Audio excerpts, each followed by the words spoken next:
Afternoon to everyone.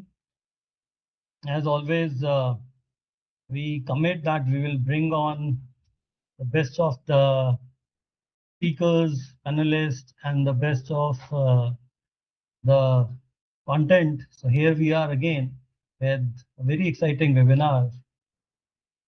Welcome you all. And let me first welcome our today's panelist, Mr. Deepak ji and Ms. Bosky Arora. They come from HR background. Deepak ji is a comes from A to Z, which is in advisory and solutions. He's the director over there. He has more than 3 decades of experience in advisory-led HR frameworks, and his focus is basically to how to align business strategy with the talent development and capability building. So welcome, Deepak ji. Thank you for attending. Thank you, Ravi bhai. Thank you. Ms. Bosky Arora, she is also founder of Leadership Thrives HR Consulting Venture. She is a versatile HR leader with experience across India and Asia, and she has extensive experience working with MNCs and Indian organizations, delivering business-focused HR support. And her core expertise involves learning and development, talent management, organization, OD, employee engagement, leadership development, coaching, and performance management. So thank you, Bosky, for agreeing for the webinar, and thank you for joining. Thank you so much for the invitation at the outset, and looking forward to the discussion. Thank you. So once again, I welcome all my audience and who are listening to the webinar, who are attending now. Let me share today's agenda.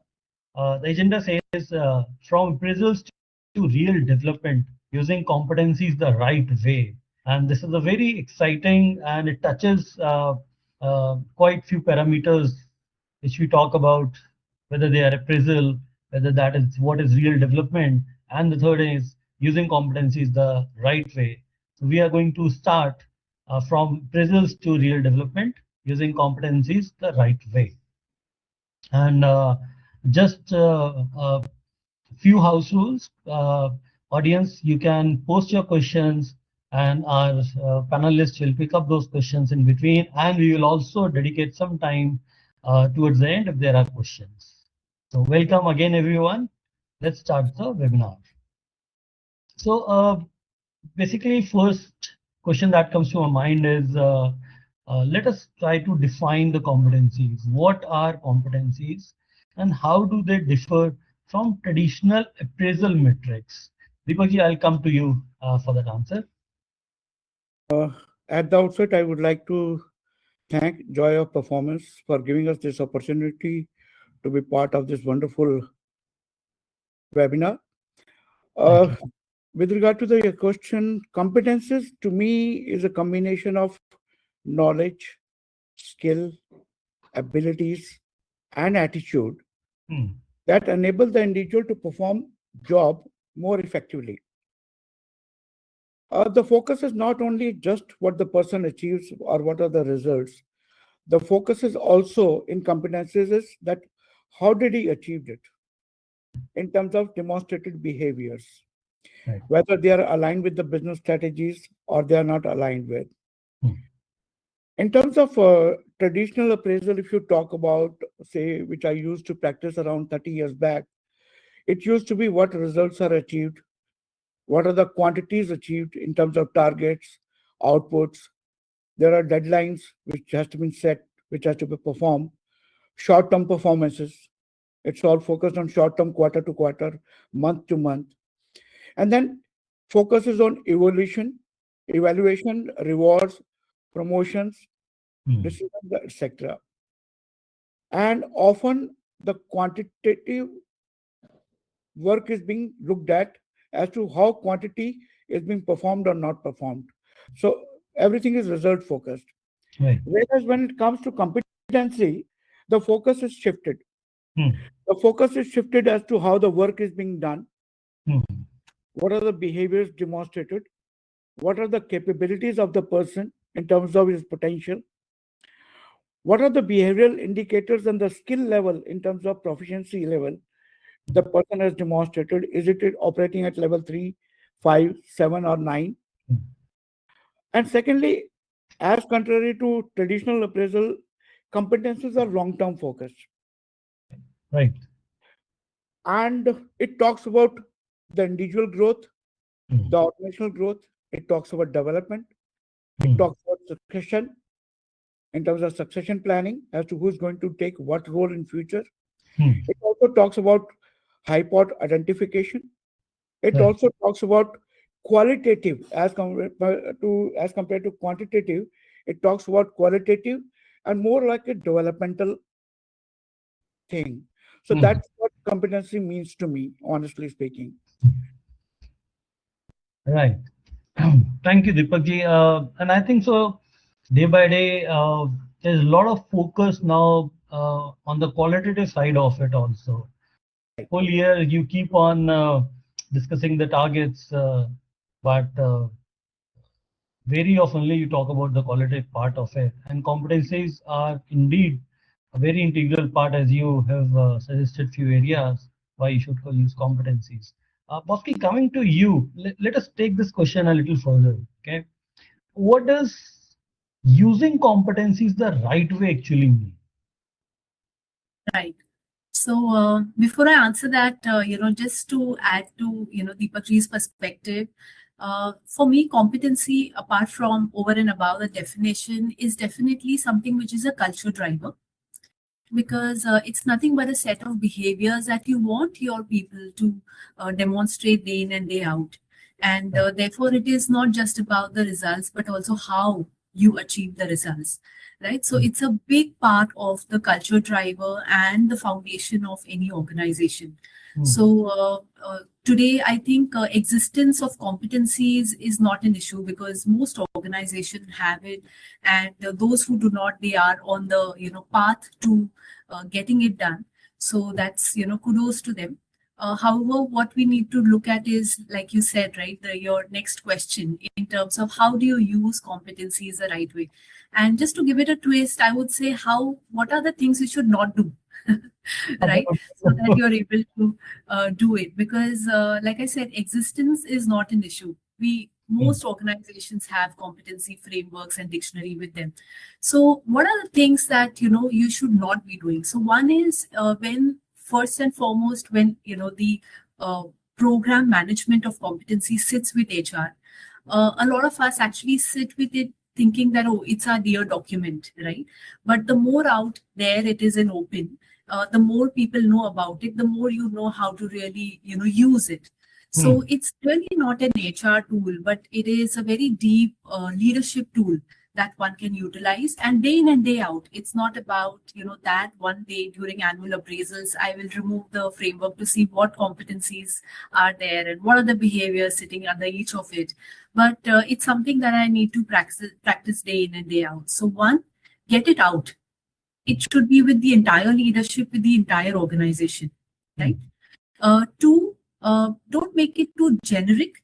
So for example, I was talking to, in my current avatar, I was talking to some of the HR leaders in one of the conference, and we happened to discuss appraisals. We happened to discuss combination of what and how. So competencies was a very dear topic, and it kind of came up.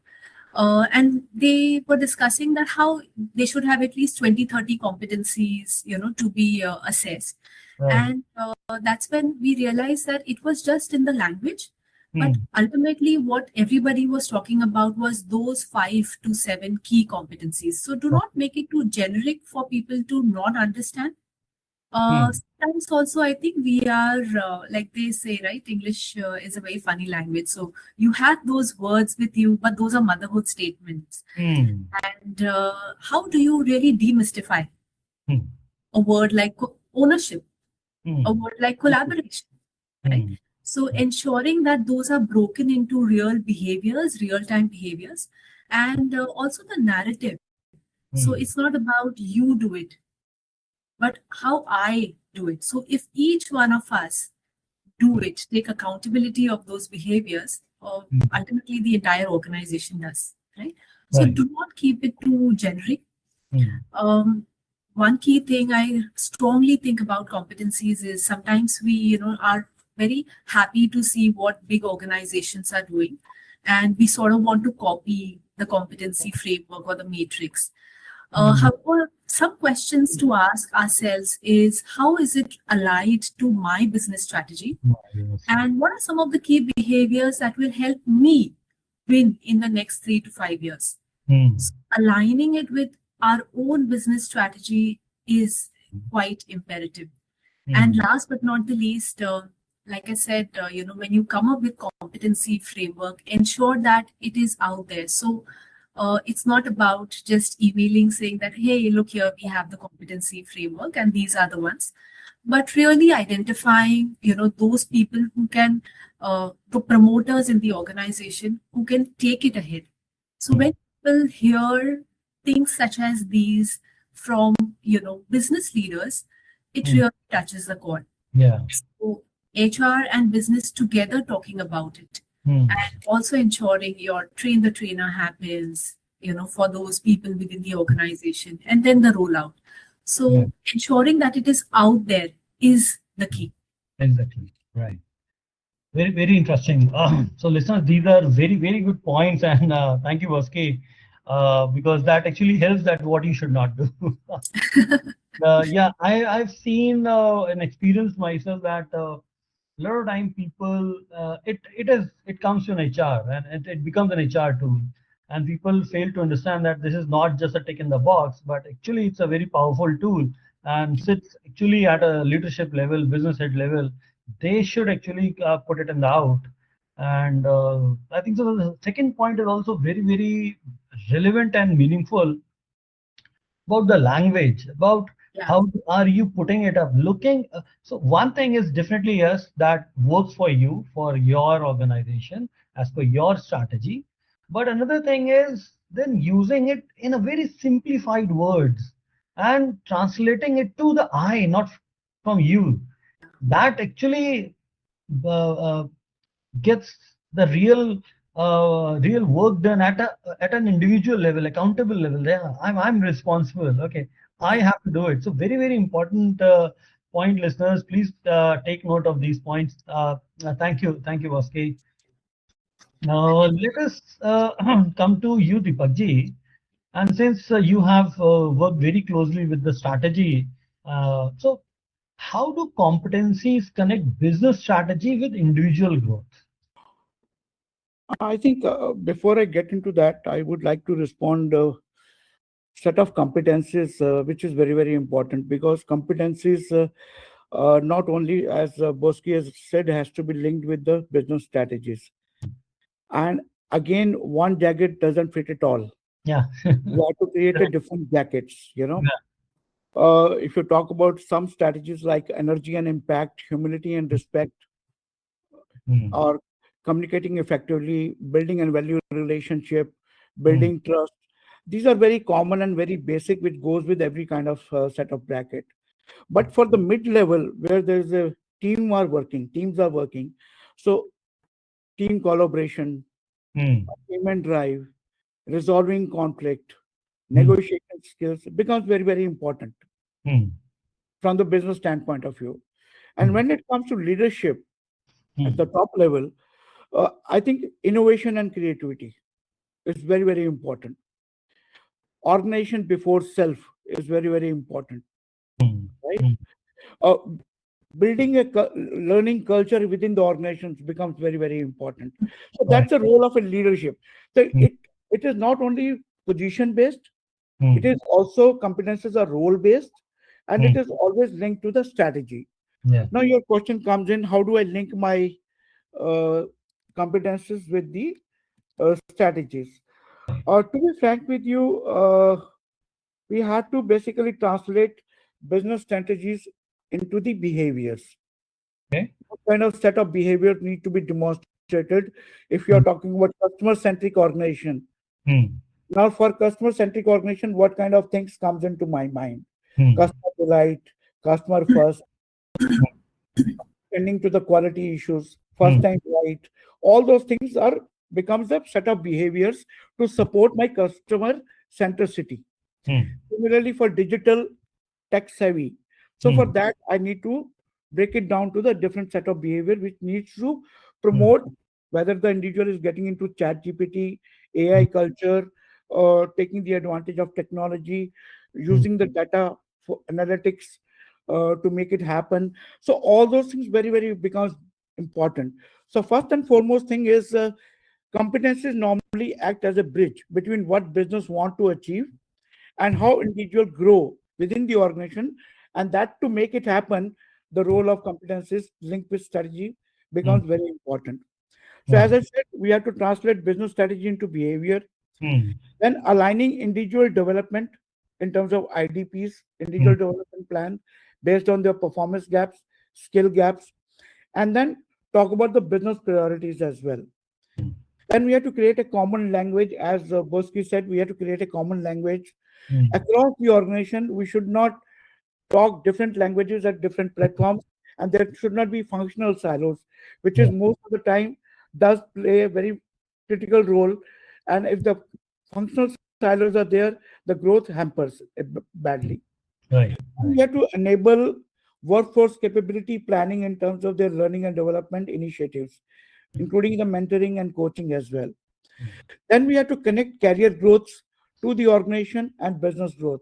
So this is where how we connect the competencies to the end objective of achieving the business growth and the organizational growth individually as well as organization both. Right. Okay. Interesting. So Deepakji, Bosky, very quickly, let us have a yes/no question, okay? And it just popped up into my head while talking to you guys.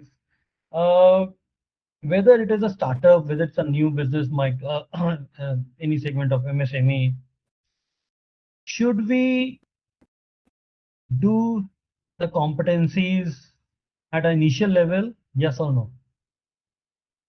Deepakji? I feel it's always good to start at an early stage because it's a more like a mindset. It's a yes. Okay. It's a culture. We have to set the tone of the organization. Right. And if I have to set the tone of the organization at a later stage, it becomes challenge and difficult. And then people come with a lot of questions, why? And why now? Right.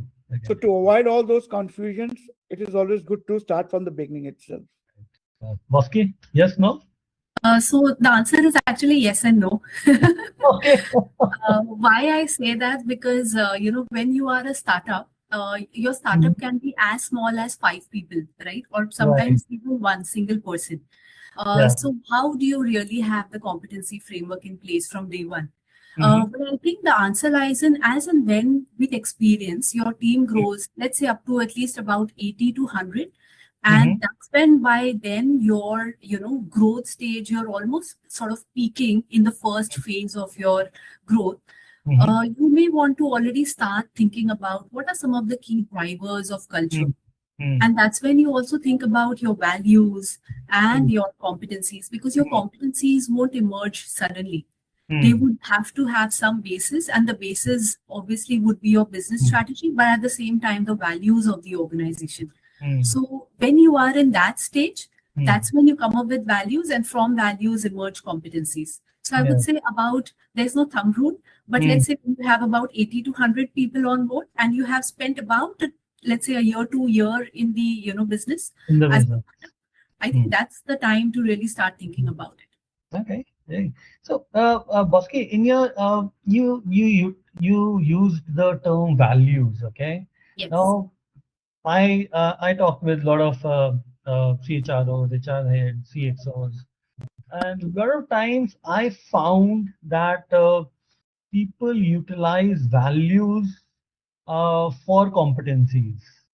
Now, very quickly, if we can touch base upon that also, that should value the competencies, or competencies are something much deeper than the values?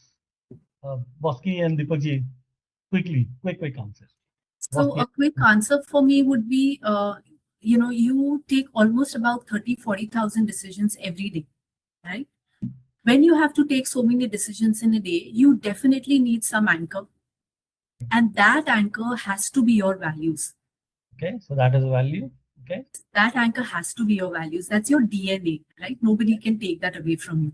Okay. From your values, how you behave with your stakeholders, how you behave with your customers, how you behave with your everybody around you, and at the same time also take decision when it comes to your vision, your strategy, your long-term goals. All of that emerges from competency, right? And then competency, when they also are part of your, let's say, performance process, therefore we say, right, it's focused on the how, and therefore it's focused on capability building. Yes. So that's the connection, is how I would. Okay. Deepak ji, would like to add? Yeah, Ravi, values are the core. It drives, it initiates. But competencies is a broader aspect. Broader aspect. Competencies talks about how do we really function in an organization. Some of the values can be part of the competencies, like innovation and creativity, unity and respect, team collaboration, willingness to learn, team and drive. These are this can be termed as values also. These can be termed as competencies also. Got it. But the way we work, really creating energy and impact, communicating effectively, analytical and thinking skills, negotiation skills, problem solving skills, presentation skills, organization capabilities building. So all those are broader aspects as to how we really function and run the business on a continuum basis rather on a day-to-day basis. Right. Got it. So values is the core, but competencies is the broader umbrella. It talks about how they really function. Understood. I hope listeners, you are taking notes of these. So these are some very good pointers or very good insights, and the clarity also, because competencies, I also feel that today in this such a volatile market, the industry changes quite fast, and so we have to also show the capability that are required to perform our jobs, and the competencies must be aligned as per our strategy and what suits as per the organization culture, and to build a culture also.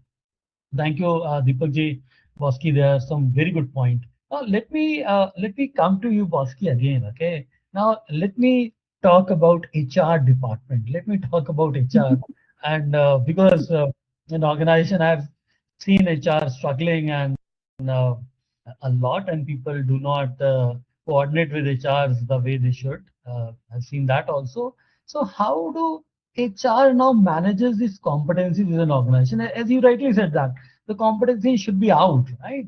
And the leaders, it's a HR role to actually train leaders or put it in front of our leaders, and they have to get it governed from them. So the task even becomes much more difficult, right? So in that sense, how do they manage competencies within organization, and what challenges uh, they face? Right. So yeah, pretty interesting question, Ravi. I think most HR would also relate to this specific question. I think anything that we do in terms of people process, like they say, right, business comes first, customers come first. But therefore, anything that we do with regards to people processes, it sort of takes a backseat. And I don't want to say it very loosely, but just for the discussion purpose, right? When it comes to things such as softer aspects like competencies, again, just giving it a little different lens, there are some things that, sometimes we fall into these traps. Then, for example, we think that process is all about, or other competency or anything with regards to, let's say, development. It's all about the process. I think the mindset that we need to operate out of is that it's not so much about the process, but more about ensuring that there is buy-in from the business. There is commitment from the business. So when you relate, these processes with the business by doing simple things such as just talking to them and ensuring that you have their buy-in. And like they say, all of these things are nothing but change management. What is the first thing in change management? The first step in change management, creating the need for urgency, right? How do you do that? You talk about the why. So like Simon Sinek says, so start with why. Why do we need it?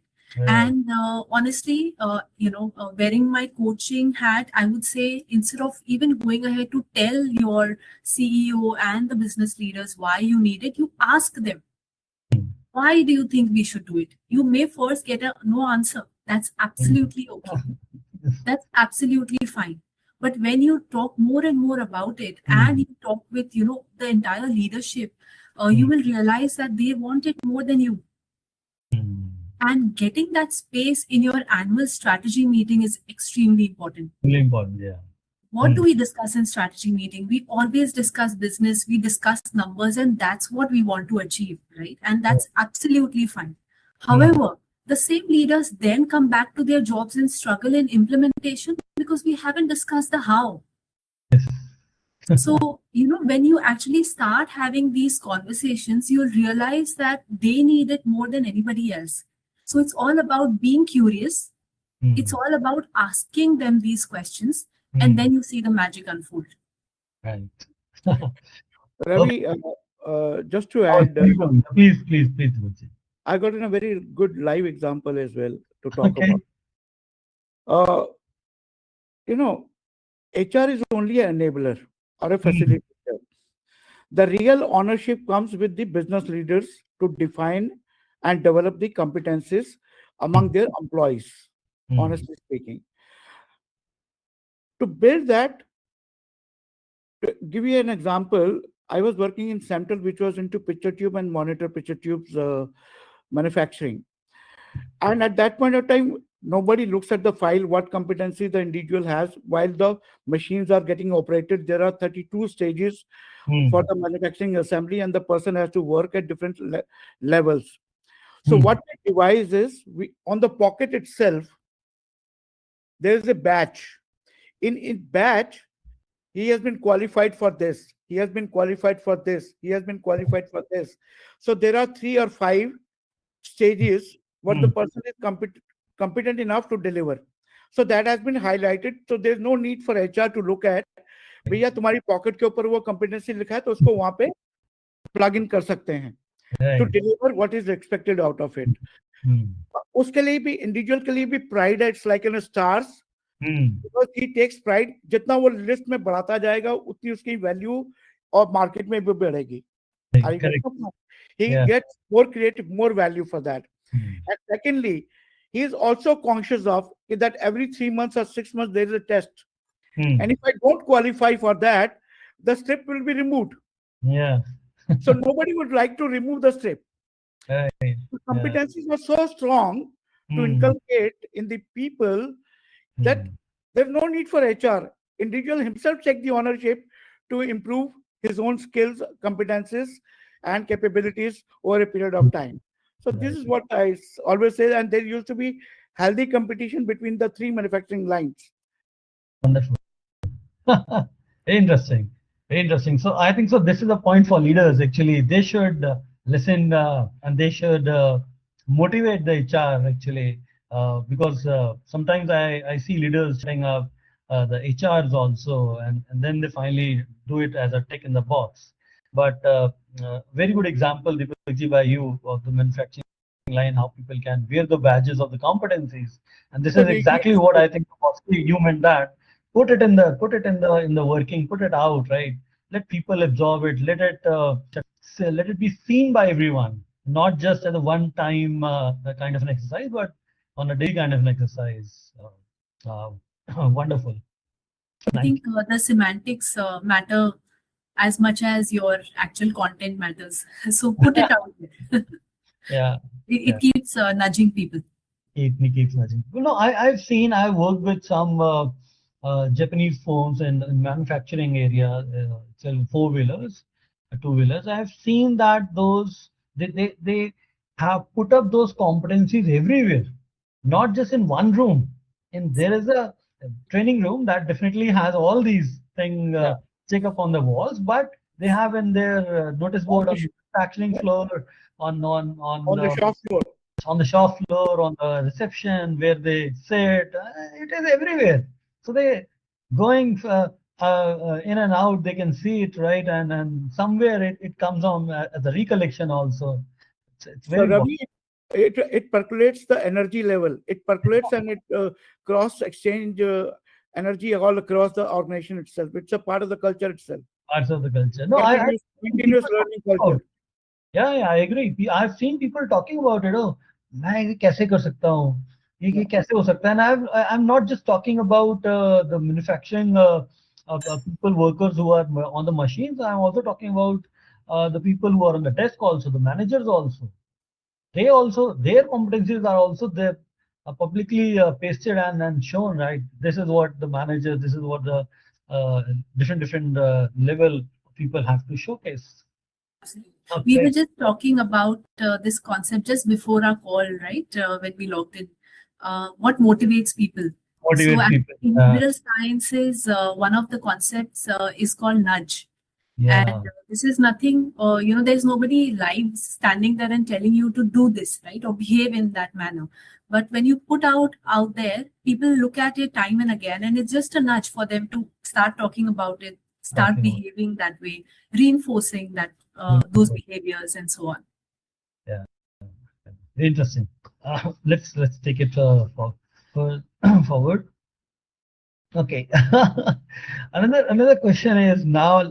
Let us come to learning and development and talent. I believe that is the area of work. Now, now competencies have been defined. Competencies are there. Now, how it integrates with L&D and talent management also. Definitely, yes. There are. It is well communicated to people that you have to showcase these kind of competencies and the entire framework. People know that. But then, how does it integrate with L&D requirement, L&D and the talent management? Uh, Deepak ji, over to you. Brother, here the role of HR is very, very important. I must say that HR has to do a lot of homework to enable competencies to act as a foundation that connects learning and development, performance management, and talent management into one integrated system. If they stand alone and stay separate, there will be a big fiasco and then big confusion. Instead of each function operating separately, competency provide a common language of skill, behavior, and capabilities needed for the organizational success. We need to identify the skills and the capability gaps, and then put up the PDP or IDP, that is personal development plan or individual development plan, in place. And then we have to strengthen the leadership development and succession planning both. Alignment is the key, as Bosky has already been talking about right from the starting. And then we have to enable continuous learning work culture. We have to connect performance, learning, and career path all in one. And that's very important to really strengthen the L&D. L&D happens only when it is integrated. Otherwise, it will not happen. Right. It will be only bits and pieces, that's it. Or the man hours which is being completed. Deepak ji, in your experience, have you seen it in last 5 years that because now technology is also in abundance, okay? Technology is also, there are a lot of SaaS tool also there. So are people now connecting it? Because earlier it used to be work in silos. Only very few companies or enterprises, I will say, they used to connect it together. But now are you seeing that trend now? Are people able to connect it? Are they doing it or not? Ravi, if I talk about last 15, 20 years back, it was only training as a classroom training. That's it. Exactly. And then it used to be measured in terms of man hour. Effectiveness is being measured in terms of the faculty or the professor or the lecturer ability and the feedback at the end of the session. And after that, once the individual goes back, HOD used to say, "Chalo chai pani ho gaya, baal lag jao kaam pe." So that was the importance of the training and development at that point of time, honestly speaking. Okay. But today, if you talk about, a lot of focus has been given on learning and development. We are not talking about classroom training as of today. We are talking about microbyte learning. We are Mm, talking about learning as per your comfort, 24/7. We are mhm, talking about and digital learning. mm, We are talking about gamification, mm, answering few questions around the mm, competency itself to get the mm, best of the understanding and the knowledge about that particular competency. mm, So it is holistic now. And mm, the tools, the what you call it, AI enabled tools, are really becoming a handicap, uh, mm, becoming in a handy to deliver what we are looking forward to. right. And Mm, it's a value creation. mm, Learning is not standalone today. mm, mm, Learning is on the live projects. mm, Okay, right. Mm, you have to work and decide and mm, take ownership of the project itself. mm, And there's a lot of hand holding. So there mm, is a monthly review, there is a quarterly review, there is a 6 monthly review, and there is a continuous and regular feedback being shared in mm, terms of here are the gaps. You have to mm, build on those gaps, right. not annual appraisal wherein after the end of the year we talk about these are the gaps which you have to fill up in the next year, 1 year. Are you Yeah. getting the point? Here we are talking about here these are the gaps. Next Mm, 15 days you come out with the action plan, work mm, out the learning plan, mm, talk about the learning curve, and come mm, back to us and deliver what is expected out of you. Otherwise, mm, pack your bags. right, right. Yeah. So it is very daunting. It's very Mm, demanding. mm, Learning has become part of it. right. What we say is whether you have any degree or don't have any degree, but you Mm, must have triple L degree with you. That's a lifelong learner. right. If you are not lifelong learner, you are good for nothing.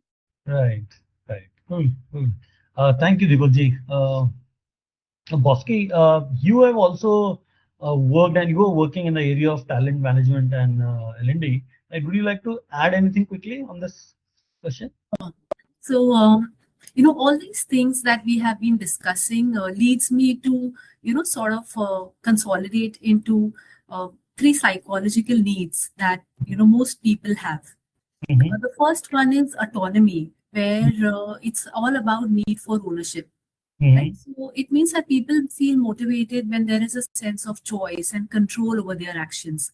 So, in the context of competencies and development, Mm-hmm. it would mean that employees should not feel that development plans are imposed on them by managers or by HR.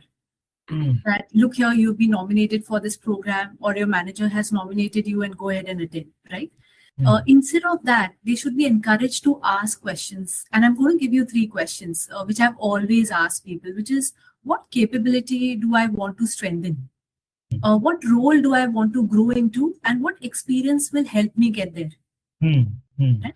Right. So it's about giving them the freedom to choose their development journey, the Mm-hmm. topics. The second one, competence. So first was autonomy, second is competence. And it's all about the need to feel capable. So people are naturally motivated when they feel they are growing, they are becoming more capable. And Mm-hmm. when they see that from dopamine to serotonin, they feel good about it, right? The muscle of capability is developing, and whichever focus area they are focusing on, that is developing. So here it's about ensuring there is feedback. Mm-hmm. There are learning opportunities, not only in the classroom, like Deepakji said, all around, stretch assignments on their fingertips and so on. So experience progress. They should be able to experience progress. So that was competence. The third and the last one, it's all about purpose, the relatedness. So the need for support and connection. So you feel psychologically safe when your environment is supporting you, when your leaders are supporting you.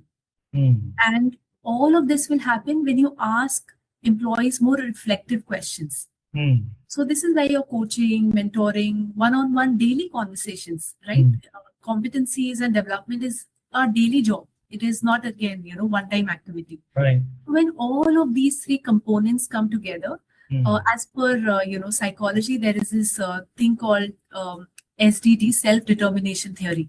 So when you take care of all of these three components, you really feel motivated to take ownership. Because I think most people and most HR managers and most business, what we struggle with is people don't take ownership for their development.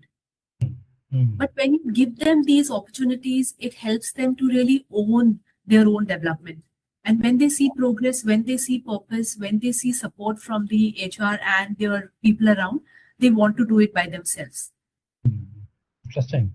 Ravi, to be frank with you, Yes. just to add what Bosky has said, Please. one is the ownership. Apart from that, to strengthen the ownership, individual and organization can measure the improvement in terms of mix of structured assessment from time to time, whether it's a monthly, quarterly, half yearly, or yearly. So there has to be structured assessment which can help you to find whether the growth is happening or development is happening or not. Second thing is the performance evidences. Can we capture the data on a regular basis, whether the performance of the individual is improving or declining, and if improving, to what proficiency level to what proficiency level is being moved. That is also equally important. And third thing is development tracking. In terms of the interest of the person, is he being identified as a high potential candidate? Is he being identified as a successor for any of the position in the future? Or is he capable or having a potential to move to the next level of the ladder? All these things will make the ownership much more stronger, and individual will be much more motivated if there's a transparency, and individual is being allowed to demonstrate stronger behaviors and skills over the time, and not just by completing L&D courses or something of that sort. Right. Yeah. And Ravi, just to add to what Deepakji said, in one of my very recent assignments with a very large retail firm, I worked with them to come up with the development plans for their high potential. So there were about 30 people, and these were all CXO -1. And you won't believe, it was such a beautiful exercise wherein the manager was there, the HR was there, and the high potential employee was there. We all discussed about what are some of the things that are stopping him or her in terms of next growth and so on. And I did share with them their draft IDP. They completed it so beautifully by themselves. They recently had a presentation to the entire CXO team in terms of what they did with regards to their own development. And it was magic because they took ownership of everything right from the document to actual implementation of it. And to regularize in your day-to-day job, just sharing one of the success stories from my past organization, wherein during appraisals, we did not only share with employees that, okay, look here, this is a form and this is how you do it. But with the managers and employee, we send them their own development journey for the previous year and ask them to discuss how those development topics have helped them to grow where they are today, and what are some of the key needs based on the goals, strategy, KPIs for the coming year they need more focus on. So those conversations we kind of very consciously ensured they were separated from your KPI discussion, right? Annual appraisal discussion, because otherwise the tangent and the tone is very different sometimes. So we kept those two different, but that was magic again, because these conversations really meant very dear to the employees. They felt that yes, somebody out there was looking for them. Very interesting. Audience, these are some very great pointers and some very great discussions actually coming out from the real experiences. And thank you again, Bosky and Deepakji.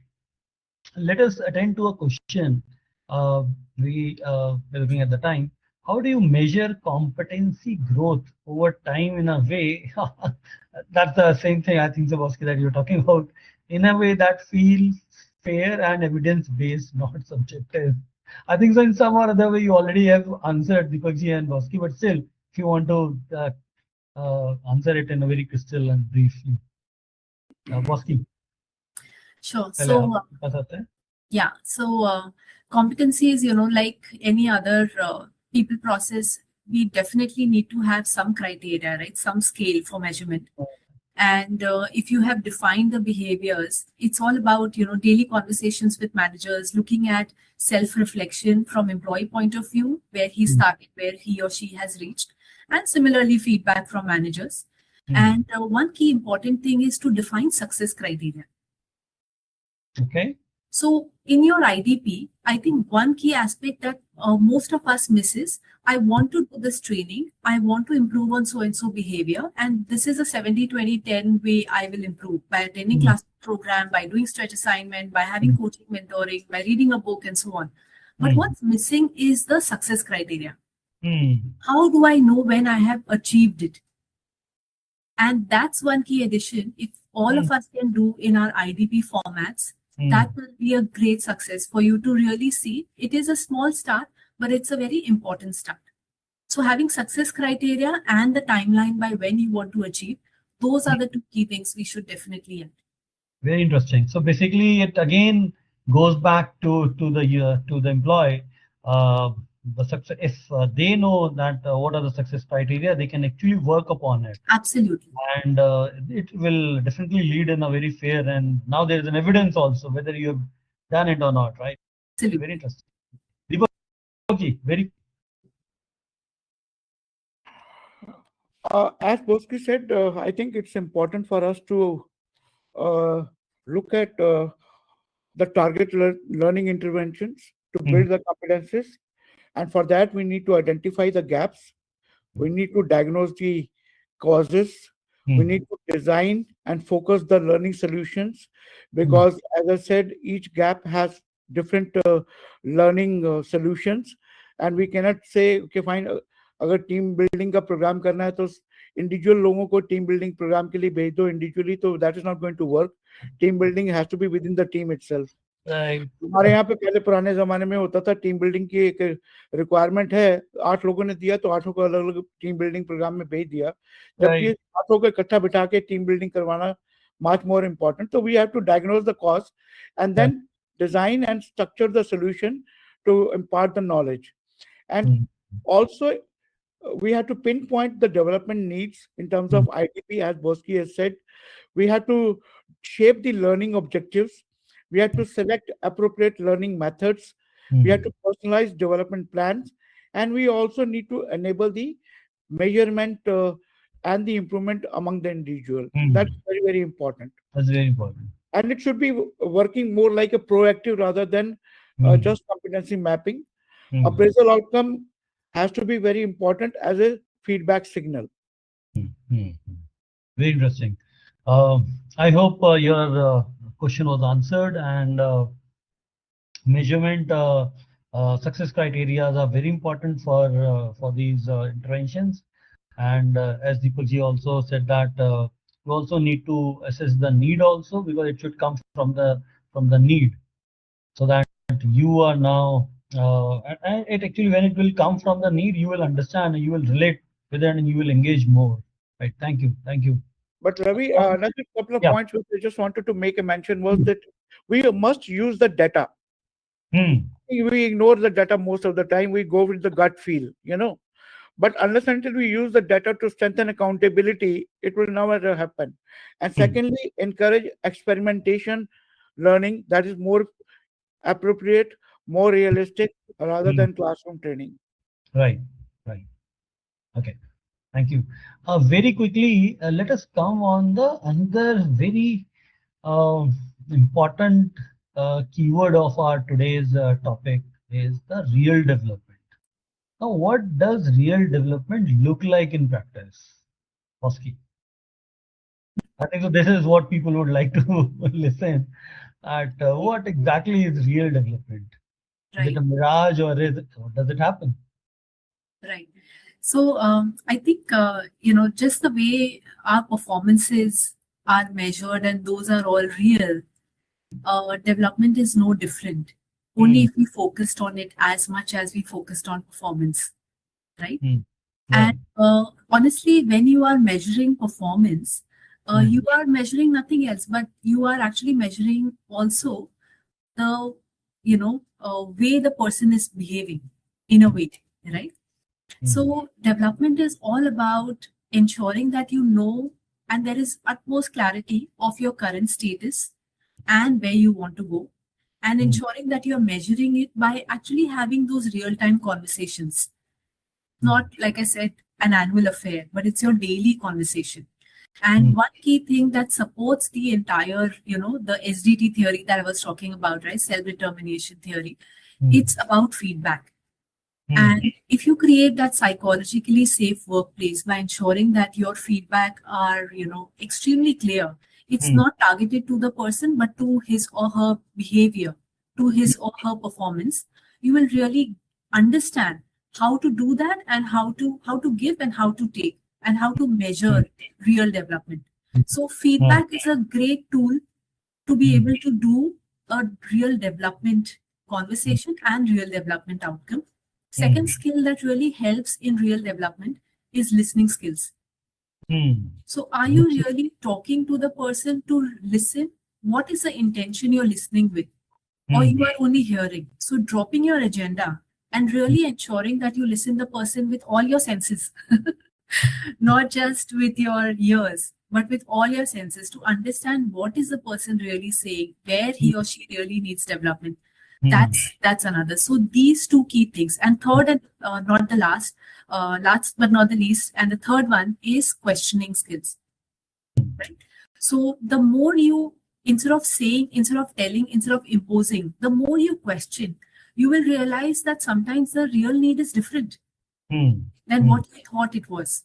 Right? So these three things, if we develop as leaders, it's a beautiful thing, because you are just developing yourself at a humane level, and it really helps in development. Right. Ravi, just to add, Please. Ravi, just to add, we have been blessed. We have been blessed with the technology today, and the technology, especially the AI and the modern performance management platforms, which has been created and given by the technologists, can really transform the development conversation from annual to generic discussions to continuous personalized coaching experiences. I think we must leverage onto that. And as you rightly said, we have an opportunity to give real-time performance insight. When I say, when the people are going to work on live projects, on the online working on the job training, those are the platforms where you can get real-time performance on, when the cameras are just above you and they're watching you, they're observing you. Secondly, the personalized recommendation and the suggestions from the team leaders or the managers for the development are immediately available, because they are always on the line.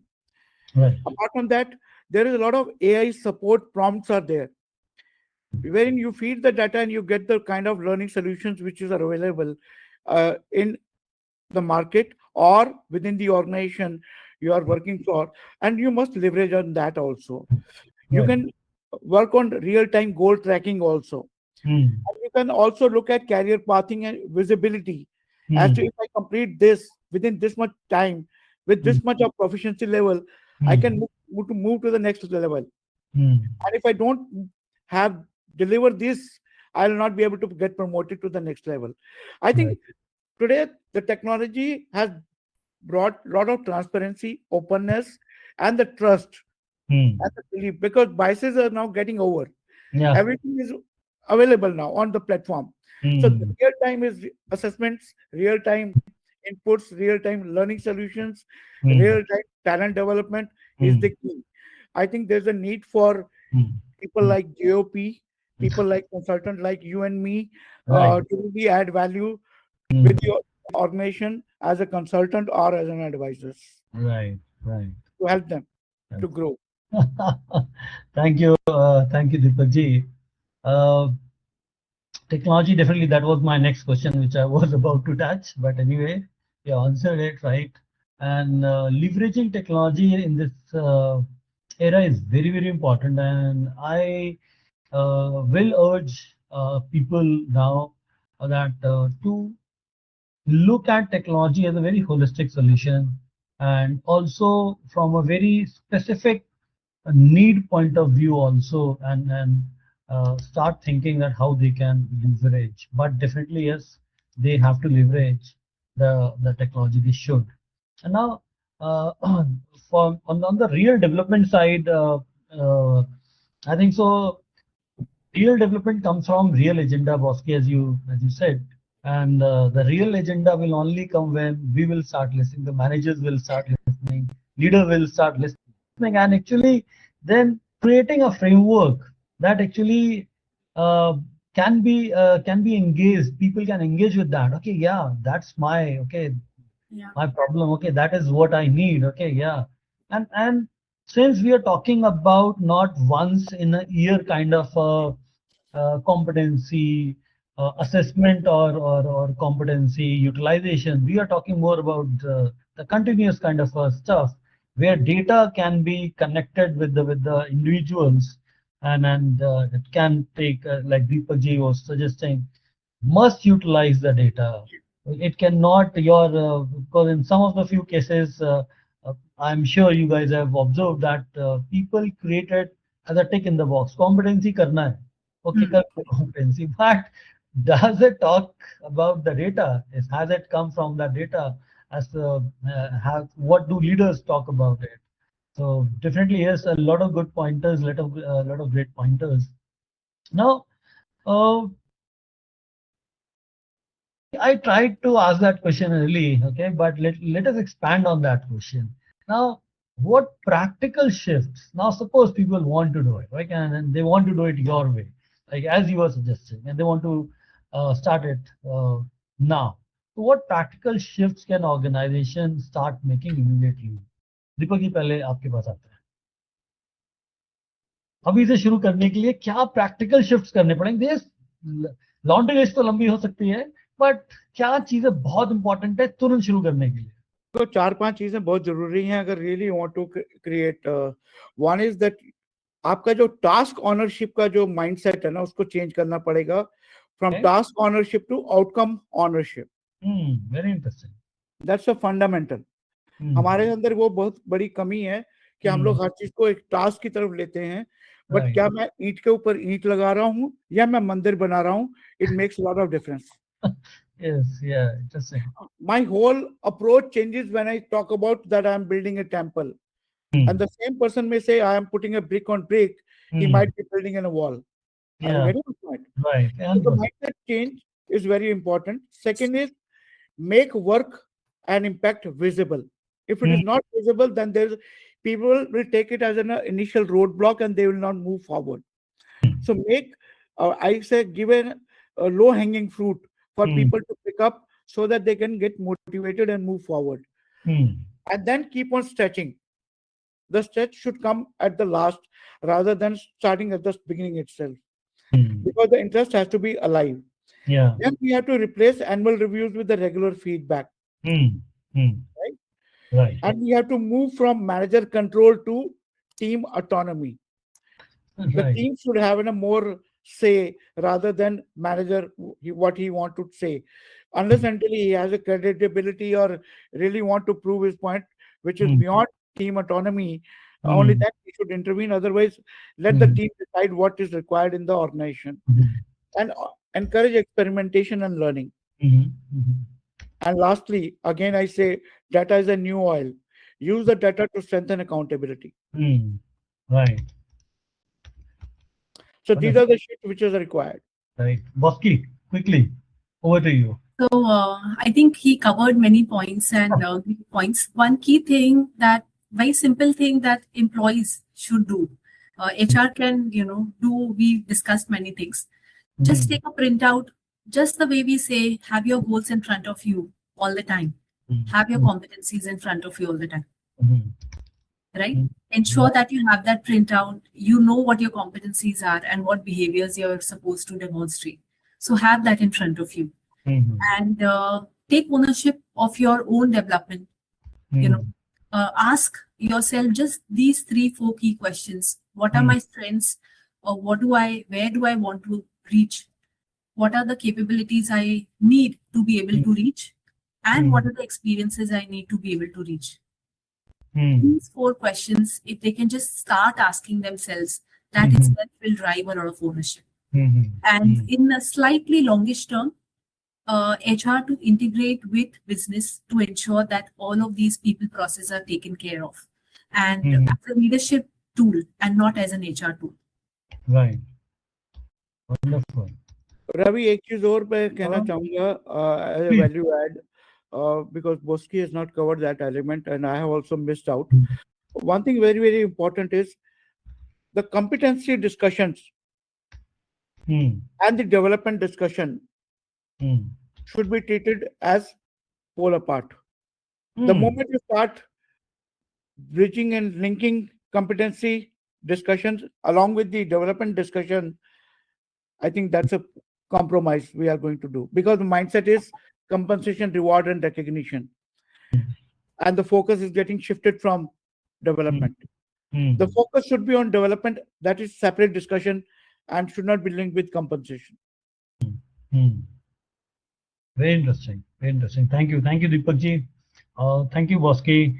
And I think so, leaders and listeners, you should think that how you can transform, and using competencies, you can transform yourself, you can transform your team, you can transfer your company, and as both panelists have said it again and again, that the right time is now. Okay, and it is very important to have those competencies, but it must not be tick in the box.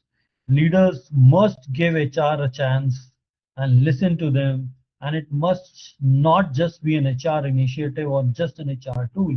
It must be looked as an leadership tool. And now new financial year is approaching, so you should give HR that seat on the table to actually discuss it from the new financial year goal point of view, and we should think competencies as a transformation tool.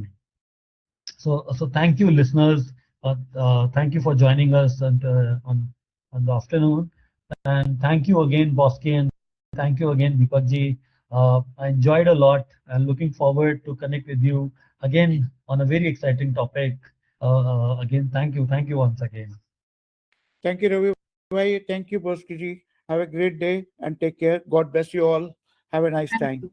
Thank you so much, Ravi, and I all really the enjoyed. listeners. I really enjoyed the discussion. Thank you. I hope our audiences also. And guys, we will come back. I'll come back with another set of panelists. Some as we always